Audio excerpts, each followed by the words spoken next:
Hello, welcome listeners to another episode of Listen, Learn, and Love, hosted by Richard Osler.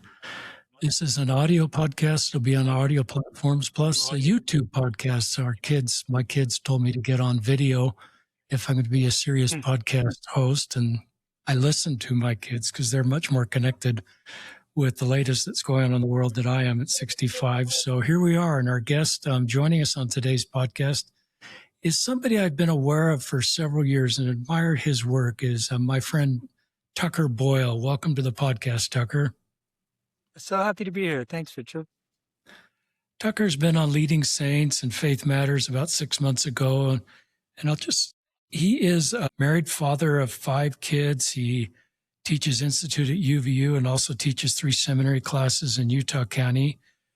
He has gone through a faith crisis, faith transition, something that I experienced about 10 years ago when I was trying to best support gay Latter-day Saints in our YSA ward, and things got really complex really quickly, and simplicity no longer worked for me. And maybe Tucker has some of those same journeys. But the other day I was in New York with my son, Matt, and his friend, Adam Quist, and we were talking about their journey with the church. And Adam just said, my UVU Institute teacher is the best that I've ever found for helping me ask complex questions and feel validated in those questions and give me principles and tools to help me kind of walk the road I'm trying to walk. And I just said, okay, it's time for Tucker to be on the podcast. I keep hearing all these things about Tucker and how he's affected so many people's lives for good. And Adam Quist and my son are just outstanding young men doing good things in the world. And so I messaged Tucker, and here we are. And I think what Tucker is going to do is just share his story, going from a traditional believing framework to however he's going to call that, a faith transition, a faith crisis, and sort of making his way forward, obviously as a committed Latter-day Saint. And then he's done something really wonderful. He is the founder of Harmony Road Retreats. We'll link to that in the show notes. And it's just a safe, supportive place for people in faith crisis. And there's not a lot of places for that, where people can feel safe opening up about how they really feel and what they really think. Within the church, sort of a church supportive setting, I think there's lots of spaces outside the church where people can do that, but there's less spaces with, fellow Latter-day Saints to do that. So that's such needed work. And anyway, it's like going out to lunch, all of us, with Tucker Boyle, and he's actually got a PhD, so he's technically Dr. Boyle. So I'll tease him a little bit about that. And we're just pulling up a chair to go to lunch with Tucker and hear his story. And we said a prayer before we started that maybe this will help you in your journey if you're working through a faith crisis and trying to find an authentic way to stay in the church, or if you're a local leader, a parent, or a friend, and just looking for better tools to support people walking that road. Tucker has got a little experience with the LGBTQ space. That might be a minor focus of this podcast towards the end. I'll let him share his thoughts about that space. But is that okay for an introduction, Tucker? That's great. Thanks so much, Richard. Super happy to be here with you. And if we're going out to lunch, if I ever start talking about my faith journey story, at the end of it, I always look down at my plate and it's still full of food and the other people are done eating. So maybe that's going to be the same dynamic today. But I grew up in a wonderful LDS family, still a wonderful LDS family. We love each other. I grew up in Idaho and went on a mission to Brazil and fell in love with teaching on my mission and came home like, I just want to do this. I don't want to get a job where I'm not doing this. And I found out you could be a full-time seminary teacher. So I was all in pursuing that. I got hired to be a seminary teacher about 25 years ago and have been teaching ever since. And about 8 years ago, 8 to 10 years ago, it got really complicated. And this is how I started feeling a couple of things simultaneously. One was I started learning a little bit about culture and what culture is. And I heard people describe culture as the water we swim in and we don't even know we're swimming. Like if you asked a fish, how's the water? And the fish said, what's water? That would be comparable to asking somebody, how's your culture? And we'd be like, what culture? Like we are so immersed in it that we don't even realize how much it affects us, how much it's shaped us. how much the way we think and see the world is shaped by that culture. And so I started to get really curious about that. And at the same time, I started to feel like I love to read. I love to learn. I was reading a lot of books, and I kept reading books and feeling like, well, this one was a lot like the last one, and this one was like the last one, and this one was like the one before that. And I didn't feel like I was growing in that way that I was so passionate about. So a friend came along to me about this time and said, Tucker, I'm doing a PhD at an evangelical university in Kentucky, and it's going to be in leadership studies, and I'm going to take Bible classes with like Southern Baptist pastors. And Wow. for whatever reason, all of those things were like, oh, that'll teach me about my culture. That'll help me like see things from a viewpoint that I haven't seen. And so I got excited about it. And I thought the Southern Baptist would tell me, how I was different from other people in the world and how I saw things differently. And as you'll hear in the story, I was not disappointed. But as I jumped into this degree, it was very challenging. I started to have my own view, the way I saw the world challenged in multiple ways. And in Harmony Road Retreats, we use this analogy. As we go through a faith journey, we can go through these different stages of melody, dissonance, and harmony. And melody is a stage that we go to or are in when kind of we're singing the same song as everybody around us on the same note. And it feels very safe, very secure. There's solidarity. There's, a feeling of oneness that is just so beautiful and magical. And the church, our church community, our culture offers us this just strength in this melody. And that had been my life. My whole life was this melody experience. I was a seminary teacher. All of my friends were members of the church. So basically every weekday I was going to church by teaching seminary. On Saturdays, I was watching BYU sports. So that was another church day, essentially. And then Sunday I'd go to church. It was just all church. And this melody experience kind of formed my world. And I loved it. And it was amazing for me. And it made me feel really good about myself. I felt good being a seminary teacher. So everything, family, friends, work, community, neighborhood, everything. Living in Provo, Utah, we had like 4 less active families in our neighborhood or something like that, right? It was just all immersed in this melody culture. And when I started to do this degree at the Southern Baptist University, I started to hear different viewpoints, and I started to come across different professors that would challenge my viewpoint more than others. So I started to avoid those professors and look for those that were like softer on the challenges. And as I got toward the end of my degree, I needed to choose a dissertation topic. And I felt a really, really passionate desire to write about Joseph Smith's leadership style. But I also felt a lot of hesitancy because I knew my context. I was at this evangelical university, and I thought, well, what if I get assigned a dissertation chair, a supervisor who was critical of Joseph Smith, like some of these teachers? In fact, I had one particular professor that I'd never taken a class from, but I had heard from friends, watch out for this guy. And I knew he would be really, really challenging. And he was a history professor. And if I did a PhD on Joseph Smith, I could likely be assigned him as my chair. So I was like, I can't just jump into this willy-nilly. So I went to the Provo Temple, made it a matter of prayer. And I was just pleading with Heavenly Father during a session there, should I write on Joseph Smith's leadership style at this university? And I had a very clear response come that was just yes. And I felt peace. I felt excitement. I just felt this incredible, that peace that we all are familiar with, the unspeakable peace that comes through the Spirit. And so after the session, I told my wife, I guess I'm going to write on Joseph Smith's leadership style. And she was like, okay. And I sent in an email saying, this is what I wanted to do. And I got an email back saying that I'd been assigned that very professor that I was scared of. And that piece from the temple was gone. And I started to write my dissertation, send in the first chapter. And I remember getting that first chapter back from my chair. And he was like, Tucker, you have such rose-colored glasses on.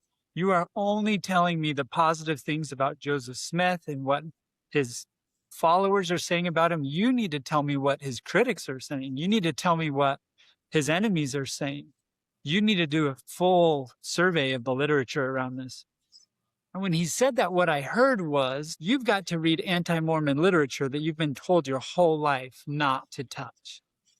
And there was something in me that was like, no, screaming, no, no, no, I can't do that.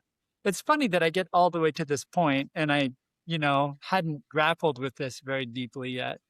But I just felt such an inner tension between this answer that I had received in the temple, go forward with this, and this counsel to like dive into the dark stuff that I'd been avoiding, right? I saw it as dark stuff at the time.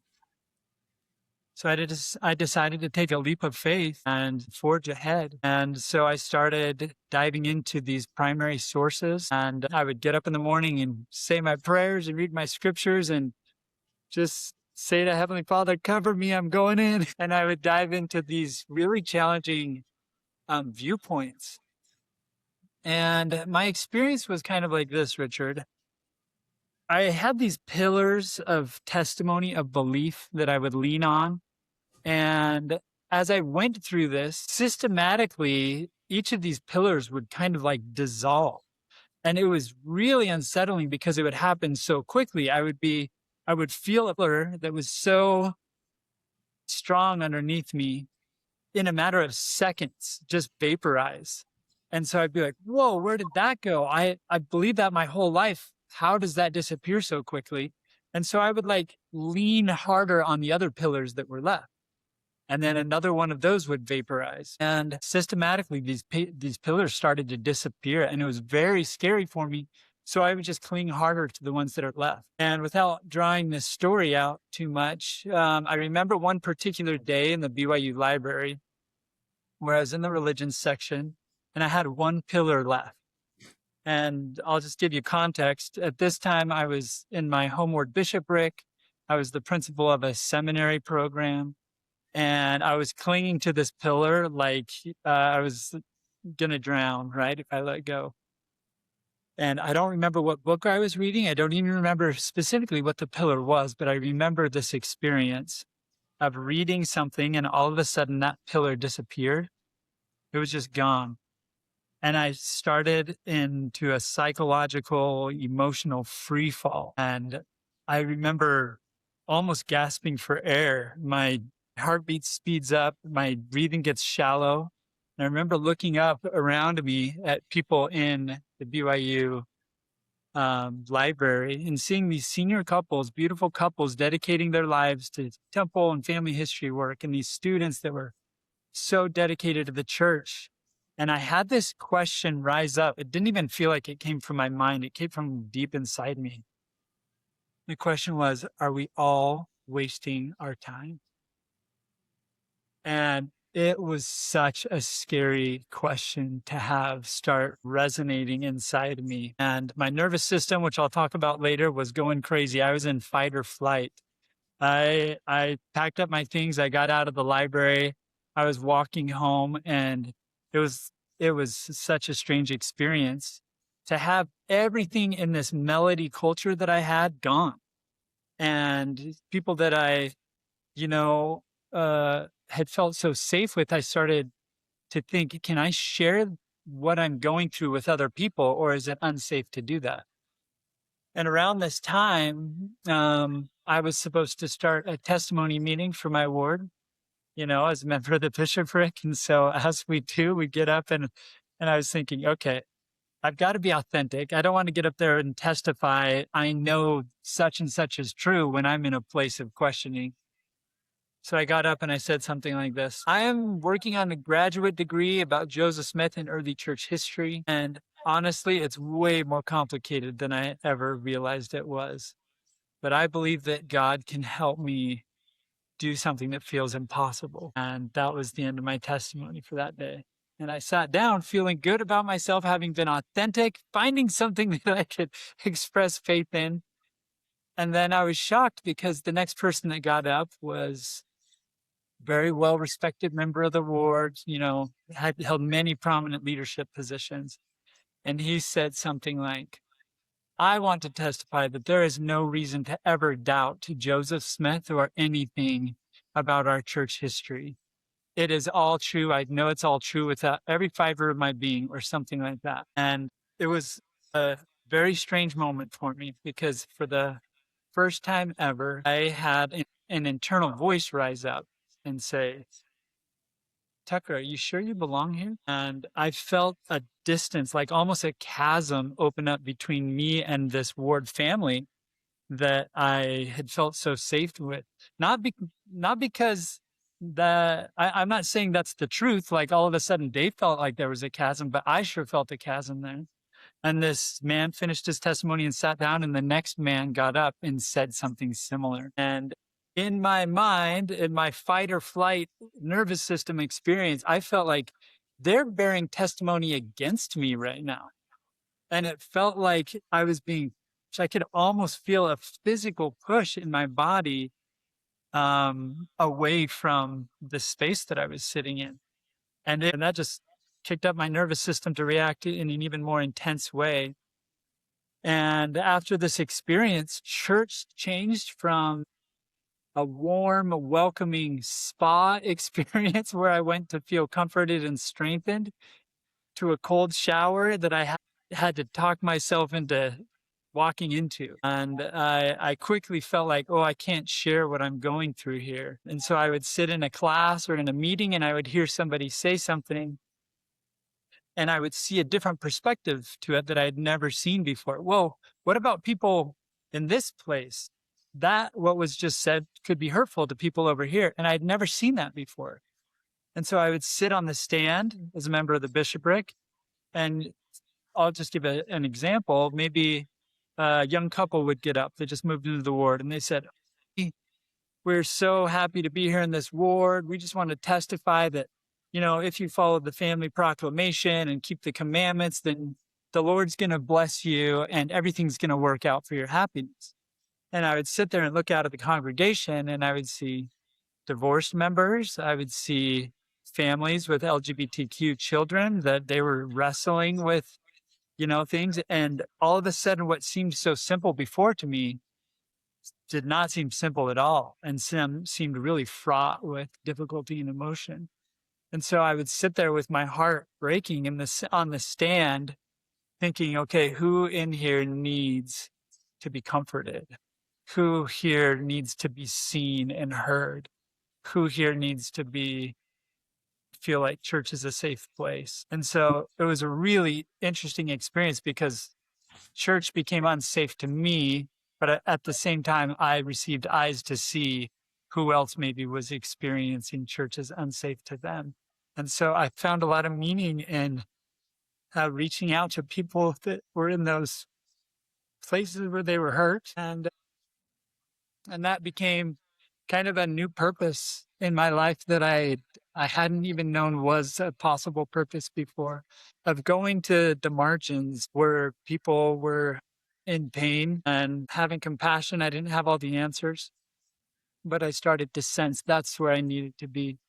And people that I had seen before as maybe other and distant and not as faithful, I started to see as hurting and in need of companionship and love. So yeah, church became very complex. I kept going with my degree. Toward the end of my degree, it was getting harder and harder and harder. And I didn't have words, Richard, at the time for what I was going through. I didn't even have the term faith crisis. I didn't understand what a faith crisis was yet.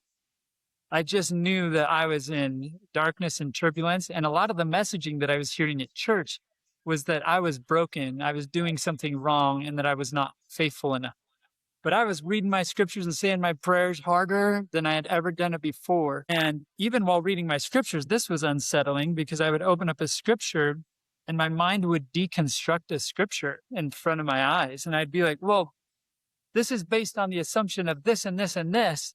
And I had learned this through my education to examine assumptions and things. And so where I would go for peace and safety, scripture, the temple, things like that, I would go to those same places and my mind would deconstruct all of the cultural assumptions that went into how that had been interpreted in the past, how that had been experienced in the past.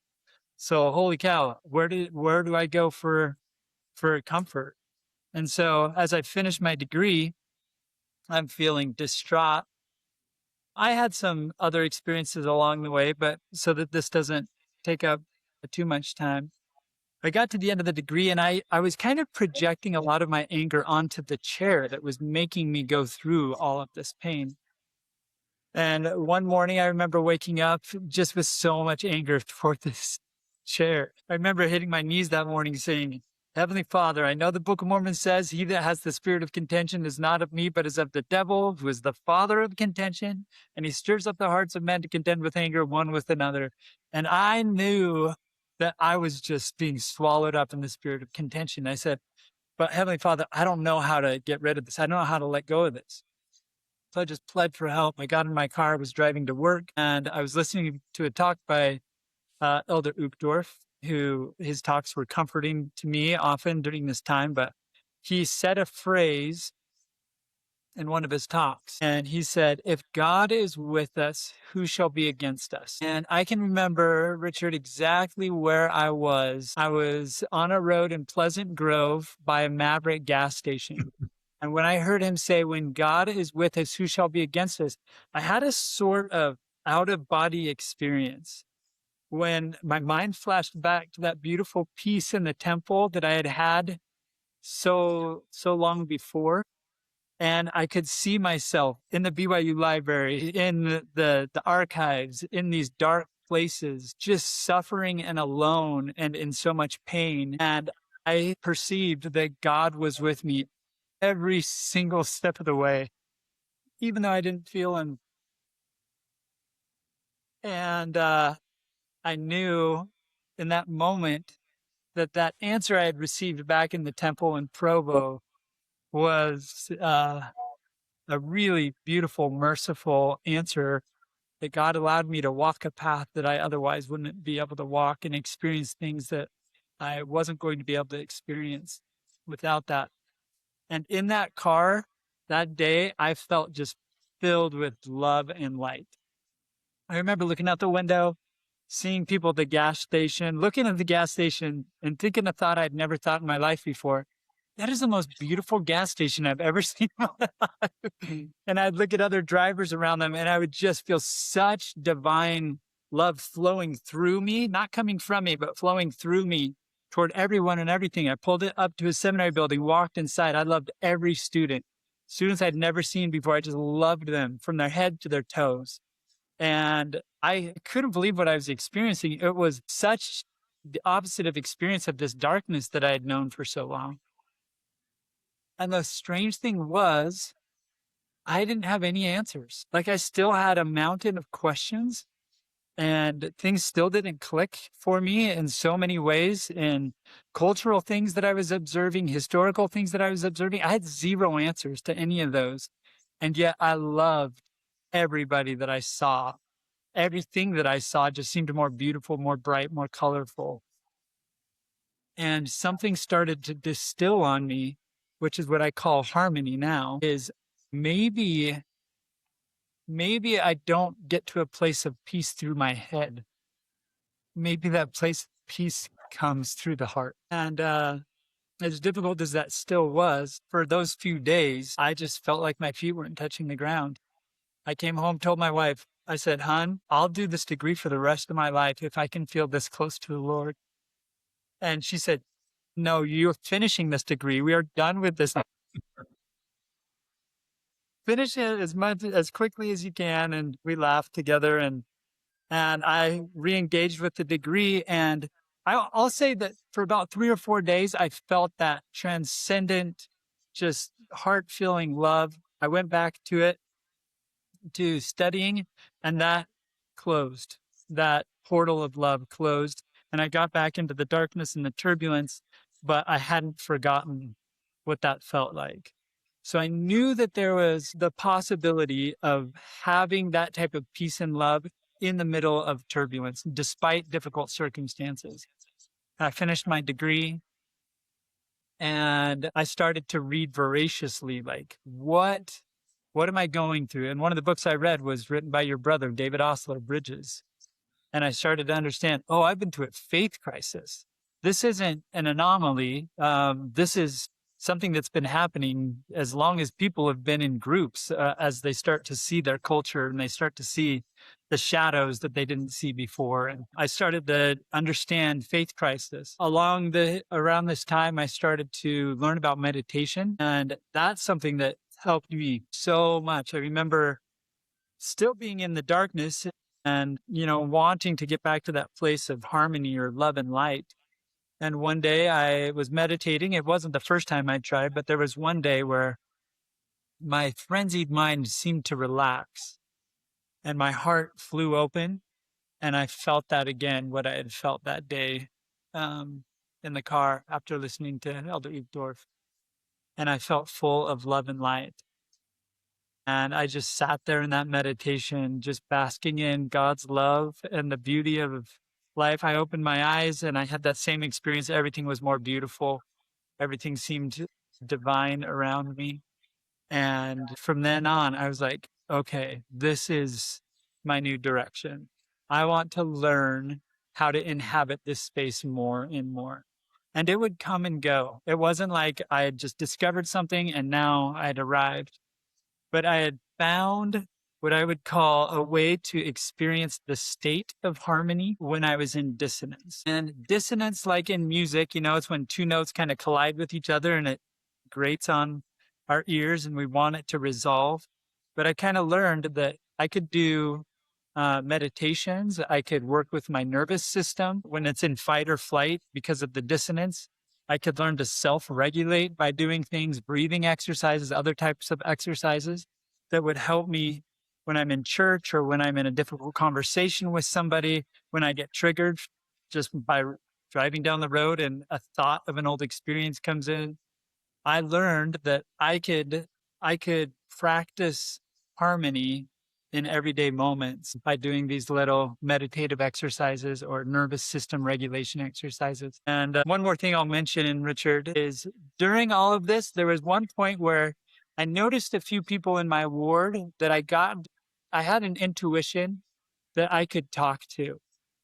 And this was after some time had passed, but I started to ask, there were 3 men particularly in my ward that I said, hey, could we go on a walk tomorrow morning?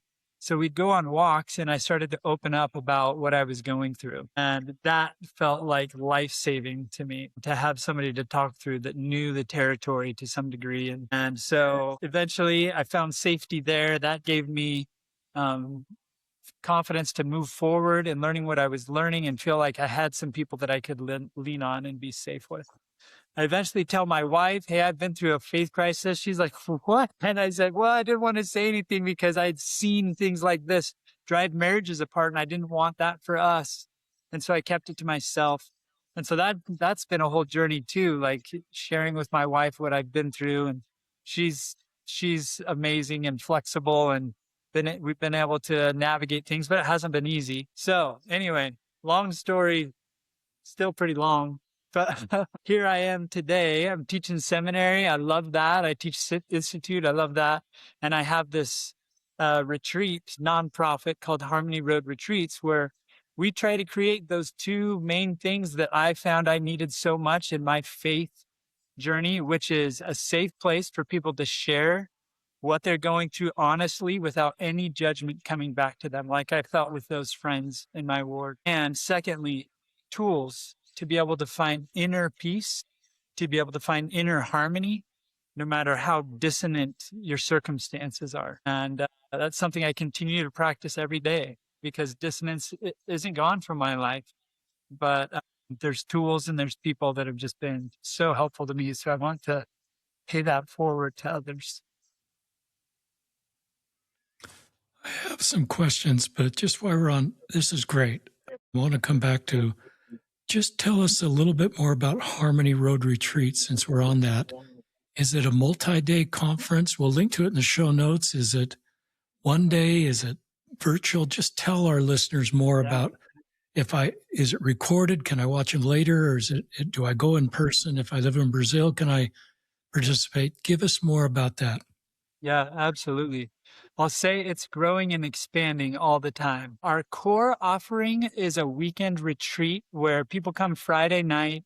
We kind of establish a really safe atmosphere where people feel open to share whatever they feel comfortable to share or not share. And then Saturday, we do all day Saturday and all day Sunday. So people and don't have to take off work but can get the support they need. We've tried different lengths of time, like 2 days so people can be home on Sunday, but the 3 days is really the amount of time we need in order to establish the setting, to kind of help people see where they're at on their journey, and to teach them tools so that they can go home with confidence, knowing that they can practice leaning into harmony in their journey. And so that's kind of the core offering of how it works. But we do a lot of other things where I'm working on an online course that we'll put on the website within about a month, where people can experience that from anywhere to help learn tools to regulate their nervous system. We do Zoom calls on weekends, 1 or 2 Zoom calls a month where people can Zoom in for wherever they're at in the world. They can experience that solidarity of the group that'll support you on your spiritual journey, as well as learn a tool. And so we're trying to just reach whoever needs it, however we can reach them. And so it's my favorite thing in the world to do is to help people that are in that space. What is the we're recording this, listeners, in late July. When is the next? Are these every weekends or one weekend a month, or these 3-day conferences? Yeah, it's the end of July. We have one in mid-August, the 14th through the 16th. That one's pretty full. We just schedule them as much as we need to according to demand. So we did one a month for the spring months this year, and we just kind of listen to interest, and as people reach out and are asking for them, we'll just schedule them. So according to need, I'll say. Now back to your story. Thank you for being so brave and vulnerable and real. Yeah, sure. And I hear Tucker's story a little bit through the lens of my own journey, and I've shared some of that. I don't want to share too much of that, not because I'm embarrassed, but just because I don't want it to be my podcast now. But yeah, this sort of happened for me in 2014, 2015, 10 years ago-ish, 11, as a YSA Bishop, when I met with gay men and sort of recognized it's really complex. So I went into that YSA assignment in melody and came out in dissonance. And all the narrative about people in a faith crisis didn't fit, just like it didn't fit with you, because I was serving pretty faithfully and spending a lot of time just like you are, Tucker. And so the narrative didn't really fit, but I also felt really alone.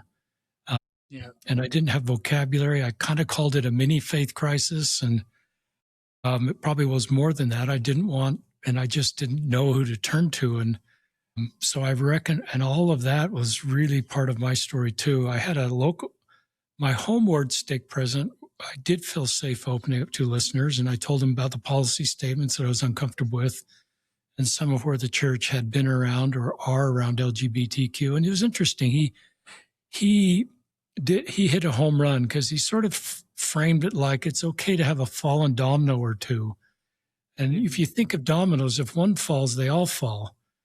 Instead of trying to spend all his time trying to straighten up my fallen dominoes, he just let me have fallen dominoes and then let me sort of focus on things that were still fundamental beliefs, I guess, pillars, and maybe all your dominoes fell and mine didn't. And if you talk about pillars, but he didn't invalidate my experience. I don't know if he had training in that area, but he was really good, and it was very helpful for me. So I'm grateful for that. And I'm thinking of Jeff Strong, who came on the podcast. You and Jeff, I would assume know each other and have met. He talked about, one of his missionaries that opened up in a testimony meeting about kind of like your testimony, Tucker. And the next, I think it was the stake president that got up, probably thinking he was doing the right thing, and said, "Please pray for brother so-and-so." And it was really unsettling for this brother to just be vulnerable and honest, and now felt like he was a project. And So I thought of you when you bravely opened up as a member of the bishopric and were authentic, and people kind of wanted to, and how painful that was for you. And I just wish we could do better. And sort of the next person up just saying, I want to acknowledge the courage that Tucker Boyle just shared by being so honest. And that is part of an improving culture, to be safe and honest and vulnerable. And my respect for Tucker Boyle just went up 3 or 4 notches because of the testimony he just gave. And you didn't get that. And I don't know if I would have been able to say what I just said, because it's been a journey for me. But I just hope we can better support people as they're working through complicated stuff. A question for you, unless you want to comment on that, is would you go back? And if you could go back and live in melody and never have gone through all of this and still be in melody in July of 2026, would you do it? No way. Like, no, not even an ounce of me wants to go back into melody, although I recognize the beauty of it. And I'm so grateful for it. Melody was like a vital part of my journey, right? I think everybody needs a melody in order to be psychologically and emotionally stable. But there is a time when I feel like it's time to move toward harmony, move into dissonance, to grow into these things. And so, yeah, I wouldn't want to go back to melody, although I recognize the beauty of it. And we need melody in the world. That's kind of why I like this music analogy, because there is no harmony without a melody. There has to be a melody note. There has to be a melody experience. And there has to be people around us holding that melody note. That creates the structure that we operate in. That actually creates structure for our deeper spiritual journey. And so, no way, I wouldn't want to go back. And Richard, maybe this came up as you were talking about being a YSA bishop. I was a YSA bishop. I was called to be a YSA bishop after I was in my homeward bishopric. And so I'd been through like that darkest part of the faith journey, but I wouldn't say it was complete. In fact, when is it ever complete, really, right? We're hopefully still growing our whole lives. But I got called to that.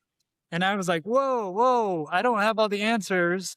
But I felt something in me say, well, actually, you're being called because of the space that you'll be able to create for people that are struggling, because you can see people in the congregation that are having a hard time. And so in trust, I accepted the call and became a YSA bishop. And I started to have an experience in my own ward that was really interesting, where people would get up to the microphone and share a testimony, beautiful testimony, something from melody, right, that was really pure and heartfelt. And I would look out at the congregation and see the people that might be hurt by that viewpoint. And sometimes they were LGBTQ members in my ward. Sometimes they were members of the ward that had come back early from their missions. Sometimes they were just hurting because this person is talking about a great relationship that they've found, and other people, so many others are longing so much for that. And my heart would break on the stand. And so at the end of the meeting, I would get up, and my ward probably got so sick of me, but I would try to make space for those that maybe didn't feel like there was space. So I might say something like, what's an example?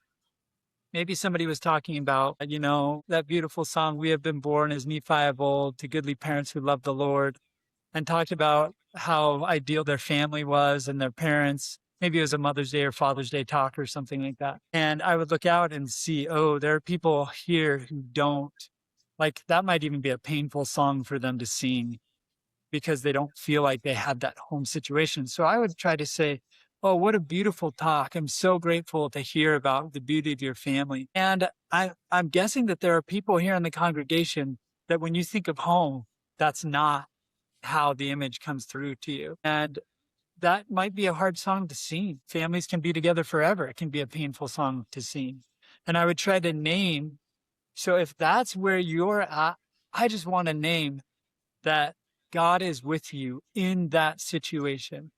Wherever you're at, whatever if you're in the ideal, or if you're in some form of non-ideal, God is right there with you. And I want you to know that we're here for you to help hold hold you in compassion and love, because that's a hard place to be. And I would try to name these spaces that maybe aren't named very much in our culture. And I would do that, and I would sit back down, and sometimes I would feel a little bit like, I hope that was okay. I hope the person that was talking about the ideal doesn't feel like I was belittling what they were saying, because I wanted to be sensitive to that, because we need that ideal. We need that melody. We need that structure. And I hope that people that were hearing that it's okay if you're not living the ideal. I hope they feel they belong here and that this is a place for them. And that's what I would try to do as a bishop. And I started to feel something interesting, Richard. I would sit there on the stand, and some days somebody would say something and my heart would get pained. And I would look around in the audience, and I started to sense that Jesus must have had this experience so many times when he was on the earth. Going to synagogue and hearing, the melody, which is so needed and so beautiful. But as we know, in his community, the Jews saw themselves as, we are God's chosen people. And then there's the Gentiles out there. We're going to get the Savior that's going to come and vindicate us because we're the righteous ones. And other people are going to now see that, yeah, God, chose us after all. And there was this division in their minds. And no doubt there were people in the congregation that kind of had different viewpoints and experiences that weren't totally resonating with that position of melody. And Jesus, even there's a story in Luke 4 where he names that. He goes to Nazareth and they ask him to speak, and he gets up and he starts talking about people that are outside of the accepted group of Jews. He said, hey, God healed Naaman the Syrian, and there were many lepers in Israel in those days. And God healed or blessed the widow of Zarephath. And there were many widows in Israel in those days. And he kind of named people outside of the safe melody and of the in-group. And he would always do that. And you might remember what happened at the end of that talk. They tried to throw him off a cliff. So when we get pushback, if you ever get pushback naming that, that's okay. It's because the melody has embedded in it some safety mechanisms. And Jesus understands when we're in those places of complexity. I think Jesus can accompany us on these journeys into complexity and starting to see some things that maybe we didn't see when we were in melody. And he can see the beauty of the melody. He can see the beauty of the complexity. And he can call us into harmony, another way where we can hold it all in our hearts and know that it's going to be okay as we keep moving deeper and deeper into our spiritual journey. And we might start to feel even more and more companionship with him as we do so. I love that. I love this sort of opening of your heart that was concurrent. I call it, Richard Rohr calls it falling forward. I've always liked the faith. Falling upward, yeah. Falling upward. I've always thought that faith crisis is such a negative thing. I was very uncomfortable using that term. I called it a mini faith crisis whenever I spoke about it. But I feel the same way you do. It's, falling upward. It's part of deconstruction and reconstruction. And then one of the benefits, or I don't know if it's a benefit. I think it is. My heart just opened up and I saw people that I'd never seen before on the margins. And I was much more sensitive and maybe emotionally mature to sort of do what you were doing as a YSA bishop and as an institute teacher, sort of seeing everything through the lens of others, not yourself so much as others that have great hearts and are walking more complicated roads, and how Christ was the role model of that. And here's a question for you. It's for those that want to do what you're doing. Maybe they want to, how do you communicate you're a safe person? Because I know from my friend Adam, who said, everybody knew at UVU they could talk to Tucker Boyle about whatever was going on in their life, and he could handle any conversation. And I've heard that from multiple UVU students, that you were safe and you would not judge and you would not be surprised by the questions. You had the questions before and you had enough foundation to kind of, not make them feel shame and just give them hope and principles and help them not be alone. And obviously you do that with Harmony Road retreats and did that as a YSA Bishop. But for those that, how do you sort of message without putting a sign up and say, how do you help people know that you're that type of person? And for parents that want to create a culture where their kids will open up to them about the reality of their life, LGBTQ kids that somehow get it. I can come out to my parents because they've never said anything about LGBTQ, but I just know that they're a safe person. We can't help people unless they feel safe opening up to us is one of my core beliefs. Yeah. So talk about that for parents or local leaders or anybody. Yeah, it's such a great question, Richard. And I don't have a perfect answer to this. I'll just say what's coming to my mind. First, listening closely to others when they speak. As you kind of experience this complexity, you'll start to be able to hear things, even in little comments that people make. Or you might start to notice people in a different posture, and learning to listen and observe really closely. And then maybe just offering something simple. Maybe somebody makes a comment and you notice that they're expressing, this is hard to be in this place, or this is something I'm wrestling with.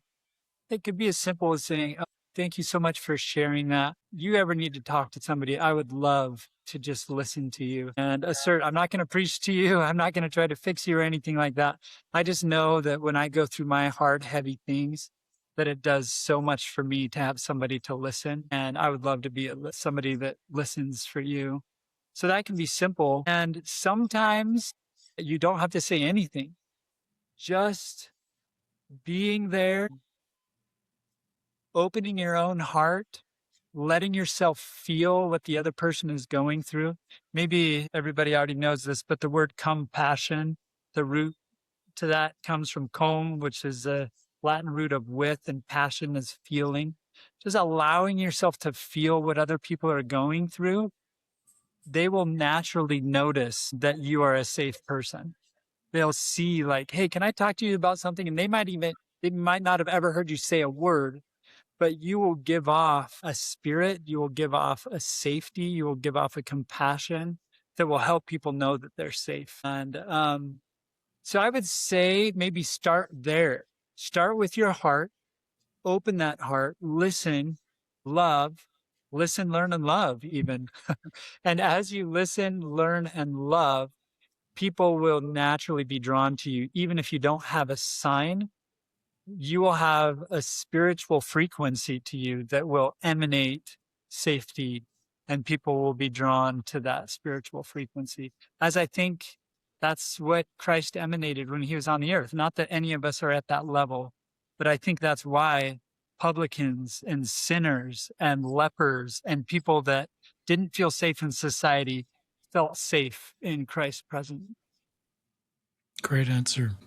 I'm curious about what about the men that you felt like you go on a walk with?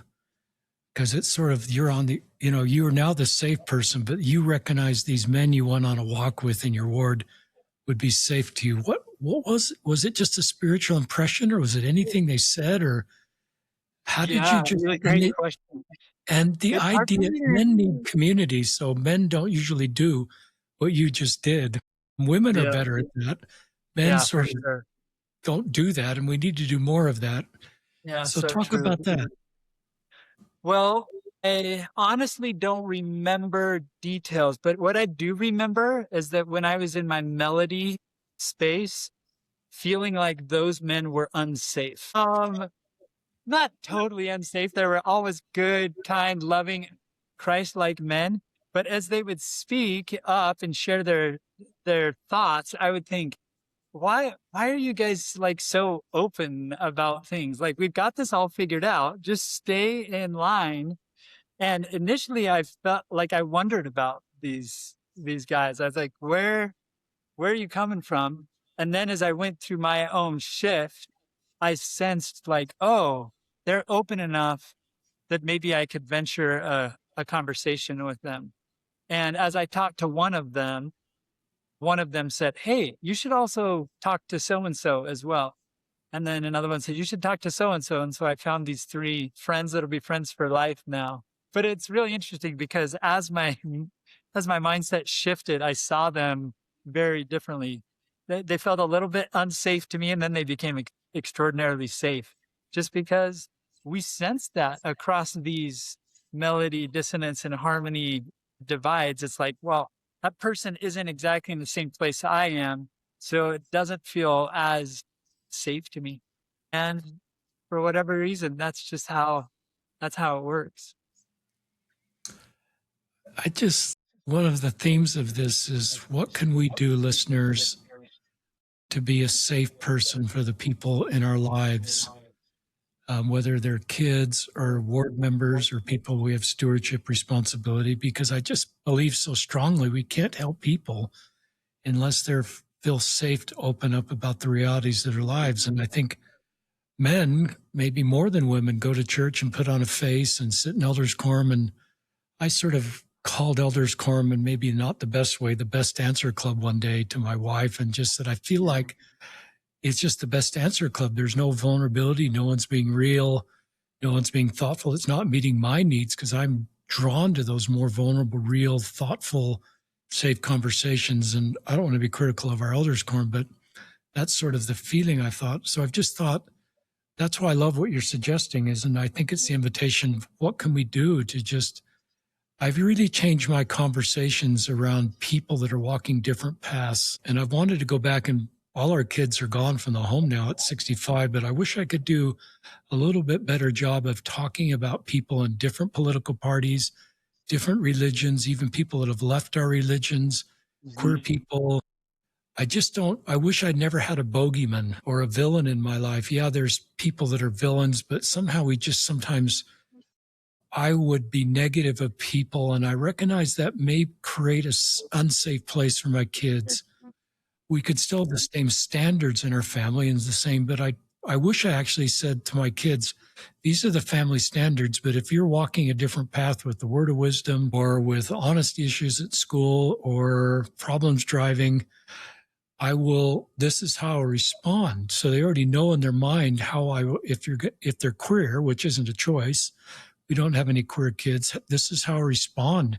If you feel you're not 100% heterosexual, I want to walk with you on that road. So the one thing I did as a YSA Bishop that I don't know if you should do, but I did, is I put a pride flag the last year of being a YSA Bishop in my social media profiles. It's still there. And I got a little flack from that. Yeah.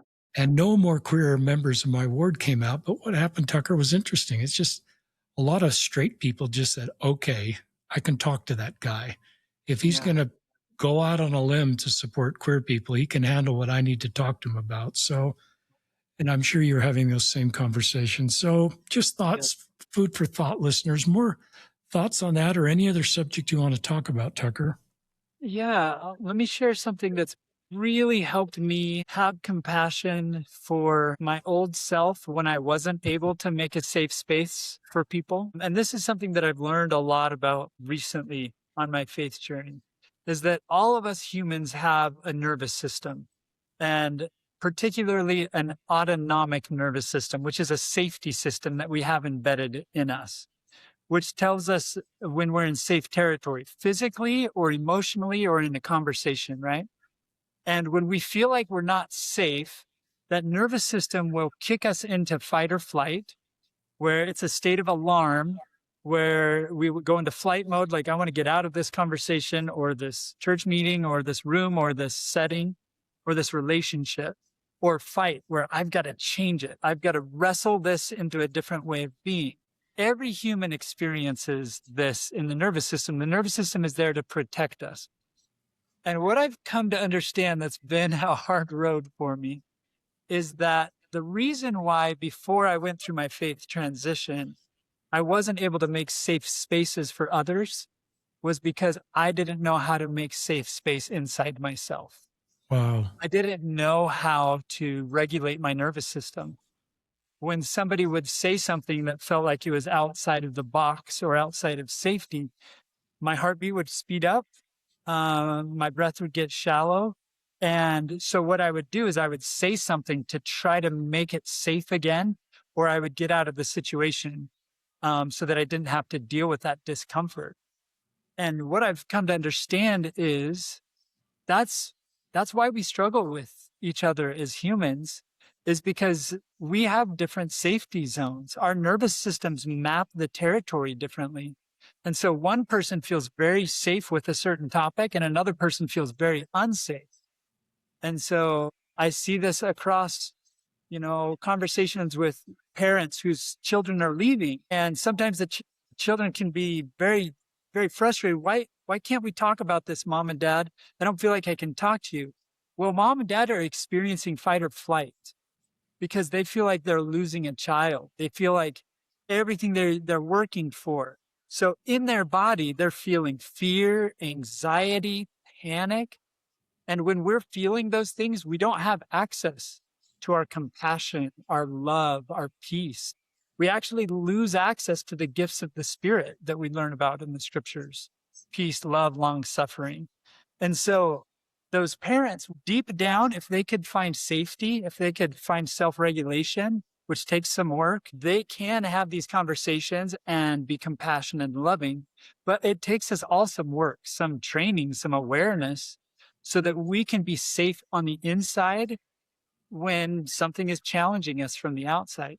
And same for the child that's struggling in a faith transition. They might have a hard time feeling compassion for the parents because they feel unsafe. And so they're in fight or flight too. And one of the most interesting things for me is that both humans are having the same embodied experience of anxiety, fear, panic, feeling like they're losing a relationship. And since they're in that fight or flight, they don't have the ability to connect and to be compassionate and to build bridges until we pause, we slow down, and we learn to regulate. And so, Richard, I just feel like that's such a vital thing for all of us, wherever we're at on our journey, to understand, is that we can listen, learn, and love from each other, but we probably won't until we learn to listen to our own system, to be there for it, to regulate it, to slow down, like Jesus obviously would with a woman taken in adultery, writing in the dust, or in Gethsemane as he's slowing down, that we can learn to regulate ourselves so that we can be our best selves and be there in compassion for each other. That was a beautiful segment. That's something we haven't talked too much on this podcast. I wonder if all your work on meditation has kind of helped.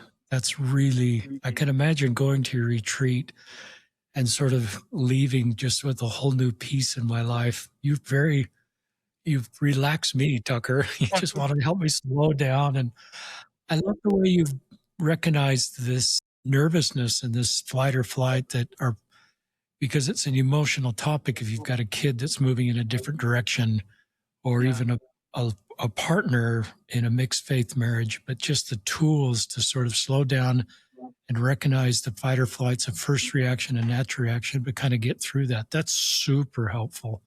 Yeah. Most of the time we say things that we regret or do things we regret when we're in that fight or flight. And we look back later and we're like, why did I do that? And it's just because we lost our hold on the best parts of ourselves for a little bit. And that's okay. We can come back and repair peace again.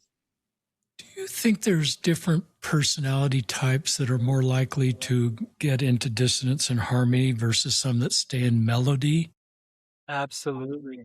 And I've sort of, with people I love in my life, I've come to the conclusion that melody is always where they're going to be. And I don't want to actually change that anymore, but I've wondered if it's partly correlated with the personality type. I know there's these different personality types with all these letters, and I've taken some of those personality type tests, but I come from a curious DNA. You referenced my brother. He's very curious. Our mother's very curious.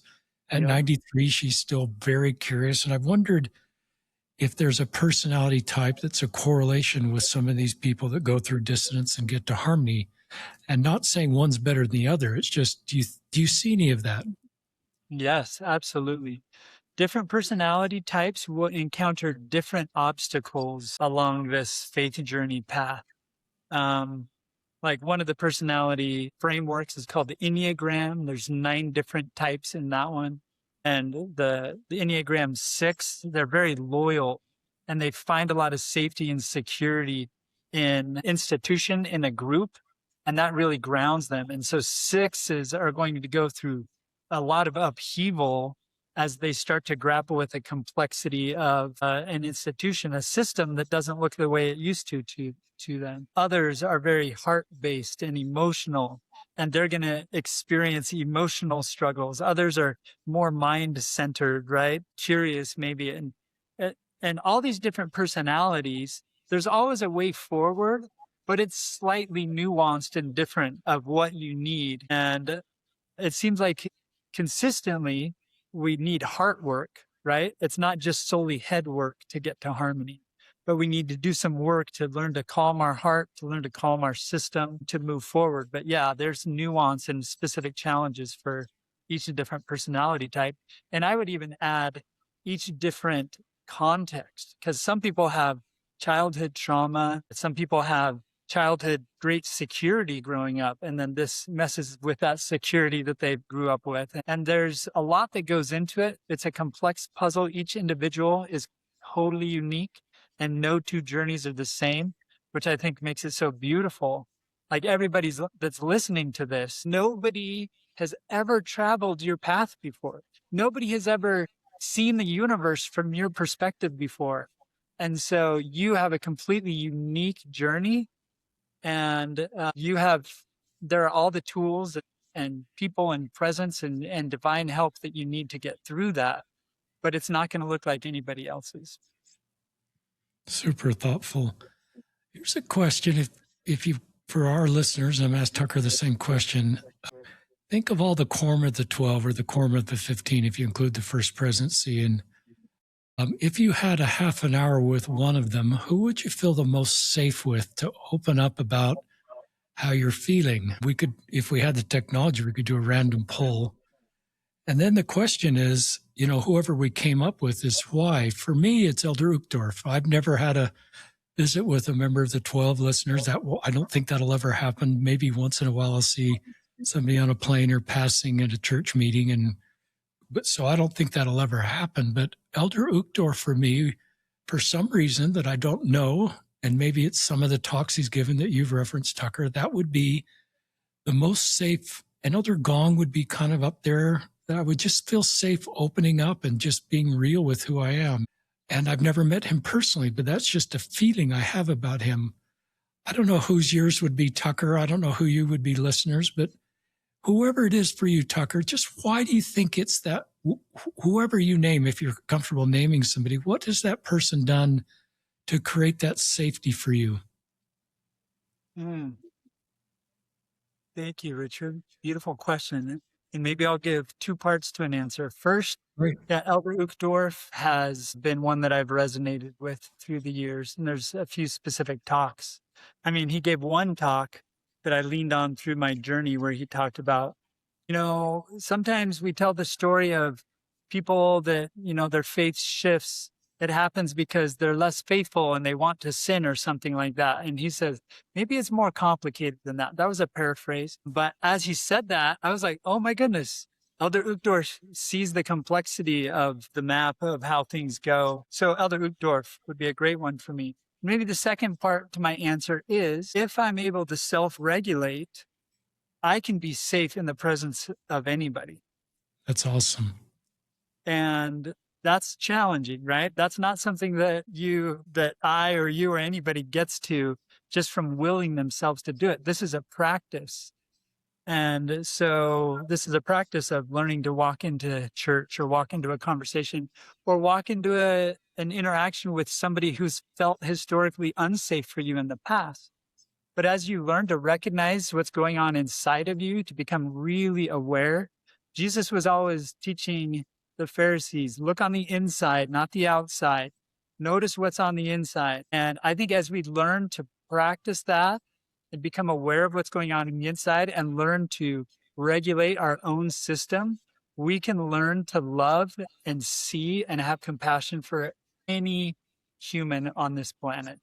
It's a challenging road, but that's the challenge that I think Jesus put out there for us in his ministry and his life, is like anybody can come to us and I can still have my heart open. I can still be compassionate and I can still be loving. And I think that's what he was doing in calling us to come toward that place of harmony. Great answer. You've surprised me sometimes with your answers. They're better than I thought they would be and more insightful and unique. And this is why you have wonderful mission. Listeners, before we went live, I said, Tucker, do you want to talk about anything LGBTQ or connected to that space? And because we don't always talk about LGBTQ, but I wanted to give Tucker the opportunities. And he said, yeah, I have an LGBTQ kiddo. And you've mentioned something that this journey has probably helped me be more safe and more thoughtful and more supportive for my LGBTQ kid who's out at a pretty young age and has given you permission to talk about your kids. So just with that, talk about whatever you want to talk about there. Yeah, I have such a soft space for those that are navigating the complexity of an LGBTQ experience. And in our faith community, sometimes that can be a really, really difficult road to walk. And finding places of safety can feel really, really difficult. And like I just said, it's because that nervous system just wants to protect us and wants to keep us in places where we're not threatened. And other people who haven't like walked that path of understanding what is the LGBTQ experience like, especially in our community, they have their own nervous system that kind of kicks up into fight or flight. And so oftentimes it gets into this combative space. And my heart goes out to all those in that delicate space. And I'm really grateful for my daughter who's LGBTQ. She's taught me so much by just listening and learning and loving as I listen to her experience and learn to see the world from her perspective. And I think that anytime we slow down and hear somebody's experience that's different than ours, it helps us to get a larger, more Christ-like heart. And I think the LGBTQ space is one of the best possible spaces where we can learn like that and let our hearts stretch. So we've done with Harmony Road Retreats, we've done an LGBTQ retreat, focused retreat before in the past. That was one of my favorite experiences of my life. There's something about a room full of people who have traveled that path, holding these two opposite things that feel to be pulling apart on my love for my faith in my community and my LGBTQ experience, and holding those things feels like it's going to tear us in half.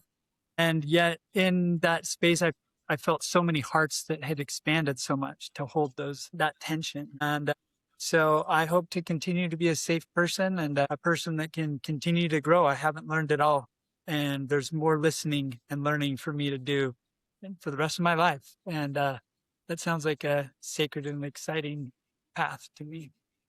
That's great. I had to think when you mentioned her age and that she's out to you, I've heard so many stories like you have of closeted teenagers, LDS teenagers that are walking this road alone, wondering how their parents will respond, eventually coming out. But that was 10 years between 15 and 25 or whatever age she is when she came out to you. My heart kind of just thought, I am so glad that she lives in a home where she could talk to her parents about being LGBTQ at that tender age. And you can walk that road with her, and she's even self-confident enough to give you permission to talk about her if it helps other people. And I thought, what a remarkable daughter you have. Yes, what a remarkable family culture you have that you can walk this road together and she's not alone with all of her thoughts. And that doesn't simplify her life, as you know well, but I'm glad she's not alone. And I just hope for more of that. Anything you'd like to share in closing, Tucker? Well, I'll share this, Richard, that I know everybody listening to this is in a unique journey of their own through life. You have unique tensions, unique challenges, unique circumstances. And I just want to maybe pass on that message that came to me in the depth of my struggle. That is, if God is with us, who shall be against us? That God is with you in your journey. Not only in those parts that we feel, super inspired and filled with love, but God is with us in those dark parts where we don't feel God there. And maybe those are the places where we're growing the most. Maybe the places of silence and darkness and struggle and not knowing and uncertainty, maybe that's where faith grows and flourishes the most, rather than a place of certainty, having it all figured out. For me, that definition from Alma in Alma 32, where he says, faith is not to have a perfect knowledge of things. That to me, that maybe even the doubt that surrounds us, that is the context for us to learn how faithful and loving God actually is and how much he can grow us and expand us. So I'll just share that, Richard, that God is with you. Whoever you are, wherever you are, God is with you. Thank you, Tucker Boyle. Honored to have you on the podcast, and thanks for your beautiful ministry in our faith community. That's so needed. You're a pioneer. You're doing really good work, and I hope more people connect with you and your work, and it's so needed. So anyway, this is Richard Ostler and Tucker Boyle signing off from another episode of Listen, Learn, and Love.